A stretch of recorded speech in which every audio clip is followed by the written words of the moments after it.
Today we're going to do a dish that everybody has had, kind of, and that is a tempura-dipped vegetable. I'm extremely fortunate. My sister Ella grows a beautiful garden, and she always gifts me with zucchini.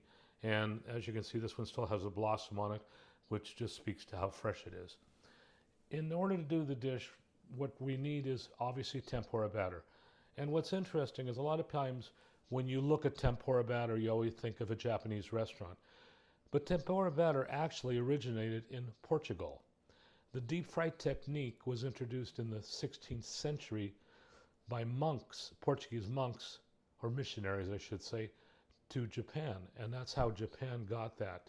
And the reason the monks liked it was during Lent they couldn't eat meat, but they could eat fish. And by doing tempura, it allowed them a more interesting diet, you could say. So anyway, so today we're going to talk about tempura. We've got 1 cup of tempura batter. We have a half a cup of pineapple dust. And we're going to add the pineapple dust to tempura. It's not an overwhelming flavor of pineapple, but it just adds a little sweetness, which makes it more interesting. For the dish, you're going to need a thermometer. This is a deep frying thermometer. You can use whatever type you want. This I like because I just attach it to the bowl or the pot and it tells me where I'm going. You obviously need a wire whip because you're going to mix your tempura up. This is kind of a fun thing. It's a crinkle cutter and you can cut and it makes the zucchini a little more interesting. We're going to use a strainer, and the reason is tempura is best done in ice cold water. So we pour water and ice in this cup. We put our strainer here after a few minutes. When the water gets cold, we strain it here so that we have 3/4 of a cup of water. And we blend the 3/4 cups of water with the tempura batter and the Epicurean dust in a bowl. We take the bowl and we put it in ice so that it keeps cold. One of the keys to tempura is it has to be chilly in order to work. So what I'm going to do is I'm going to rearrange the camera and then we'll move along. Okay, we're ready to go. I've got the camera moved. One of the things you can do when you're pouring liquid, if you take a piece of painter's tape and put it at the location of where you need your liquid, you don't have to look at the measuring cup too closely. It makes it easier. And if you wear glasses, it makes it easier.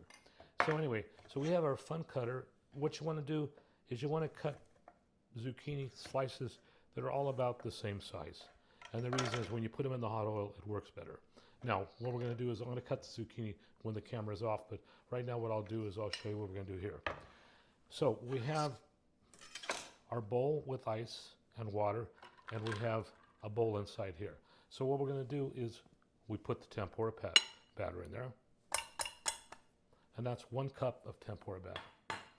We're going to take a half a cup of the pineapple dust. Put that in there. And what we're going to do is we're going to blend the dry ingredients to begin with, and then before we add the liquid, okay? So we blend the dry ingredients, you get all that mixed up, and then what we're going to do is we'll add our water and we'll whip it up. And then over here I have a pot and I have a thermometer on the pot. We're going to bring that up to 350 degrees.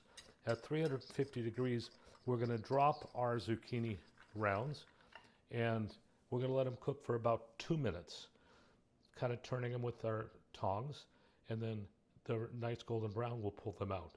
So I'll finish mixing this up. Let me show you how this works. We're going to put that there. We put this so our ice doesn't fall in there. We pour the liquid in.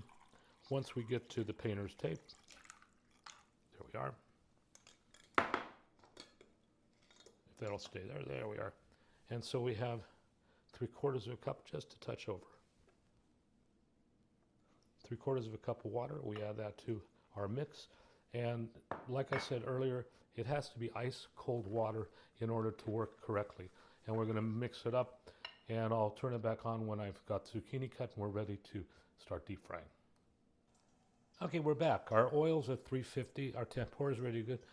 You need 2 pairs of tongs, 1 tongs to drop, 1 tongs to remove. So we drop our coins into the tempura, move it around, turn them over. One of the things you want to do is make sure your vegetables are dry. If you're doing, whenever you do tempura, if you do shrimp, you want to dry your shrimp. If you do vegetables, you want to dry your vegetables. Whatever you're doing, you want to have the item not wet. You want to have it dry. So we're going to do little 5 coins here. And what I'm doing is I'm turning them over so all sides get coated. And then we'll just kind of shake a little off. Now when dropping it in your hot oil, you kind of move, wait a second, and then drop. So you're going to set it, wait a minute, and then drop. And that way it keeps it from sticking to the bottom. So you got another one. Hold it, wait, drop.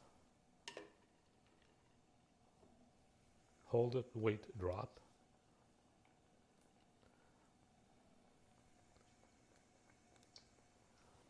And if you think about it, in the Middle Ages, when missionaries and monks were having to watch it eat, then tempura was quite a treat, I think. Now we're going to take the clean pair of tongs that don't have tempura, and we'll move our coins around with that.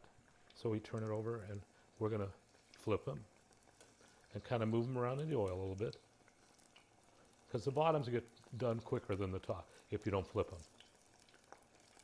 And then I've got a Pyrex dish here with the paper towel, and what that's for is to set these in to cool them off and remove the oil. So they're almost ready to go, about another minute, a little less than a minute. And then you can see when we put them out, they're kind of a golden brown. If you end up with a little thing like that, just break it off. And what I'll do is I'll finish frying these off, and I'll show you a picture of the finished product. Okay, the frying's done. We have the finished product. I'll do a close-up photograph of it and put it online. One of the things I want to mention is, if you notice, the pot I'm using is copper. It's a French pot, very thick bottom. When deep frying something, you don't want to use a thin bottom pot. You want to use something that's heavy. And the reason is it's safer that way. And it transfers the heat more evenly on a thicker pot.